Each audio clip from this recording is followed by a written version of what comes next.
যখনই বাচ্চাটা ডেলিভারির সাথে সাথে যদি না কান্না করা হয় এবং তাকে যদি ওই মানে অক্সিজেন দিয়ে এই ফুসফুসকে যদি ফোলানোর ব্যবস্থা করা না হয়, অর্থাৎ তার বডি যদি অক্সিজেনের অভাব হয়, সবচেয়ে সাফার করে আগে ব্রেইন। যখনই ব্রেইন সাফার করবে তারপরে কী হয়, বাচ্চাটার নর্মাল যে ডেভেলপমেন্ট অফ দ্য মাইলস্টোন ব্যাঘাত ঘটে।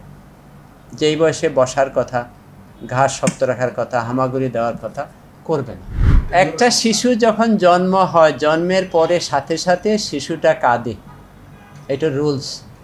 যেই কারণে কাঁদলে পরে তার ফুসফুসটা মধ্যে অক্সিজেন ঢুকে এবং এই বাচ্চাগুলো আমাদের স্বাভাবিক বাচ্চা হয়।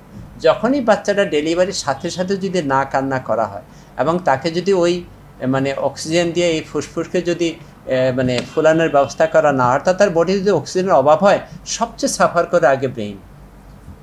যখনই ব্রেইন সাফার করবে তো এইটা দিয়ে শুরু হইতে আমি ওই জায়গা থেকে এই জন্য হচ্ছি। তারপরে কী হয়, বাচ্চাটার নর্মাল যে ডেভেলপমেন্ট অফ দ্য মাইলস্টোন ব্যাঘাত ঘটে। যেই বয়সে বসার কথা, ঘাস শক্ত রাখার কথা, হামাগুড়ি দেওয়ার কথা করবে না।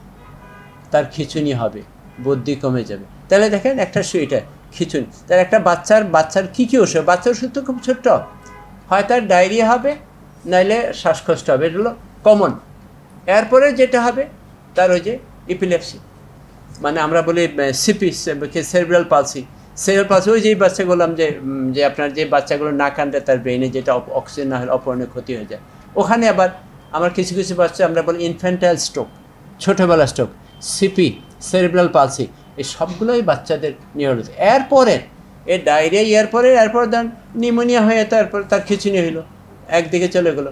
ডায়রিয়া হয়ে তার ফুসের লবণ অন্যান্য কমে গিয়ে আমরা বলি কশিয়রকর ম্যারাসমাস। এগুলো বাচ্চাদের ওষুধ, এগুলো পিওরলি তাদের হলো পেডিয়াট্রিক্সের।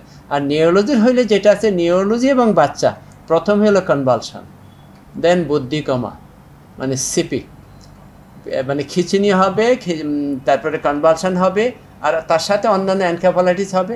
অর্থাৎ বাচ্চা এবং বড়দের মধ্যে অসুখের তেমন ডিফারেন্স হয়। যেমন বাচ্চাদের রক্তক্ষরণ হবে না, কারণ তার মানে হয় না, প্রেশার হয় নাই। বাচ্চাদের মানে নিউরোপ্যাথি এগুলো মানে কম হবে আরও বয়সে। কিছু কিছু কনজেনিটাল ডিজিজ জন্মগত, এগুলো নিয়ে বাচ্চা যখন জন্ম হয় এগুলো তার অনেক, যেমন ডাউন সিনড্রোম, চেহারা দেখলে বোঝা যায় এটা জন্মগত সময়। টার্নার সিনড্রোম, এগুলো জন্মগত, জিন অনুযায়ী হচ্ছে আর কি। তো কমন ডিজিজ হলো বাচ্চাদের CP, cerebral palsy, epilepsy, febrile convulsion, জ্বর হলে খিঁচুনি, তারপরে কনজেনিটাল ডিসঅর্ডার।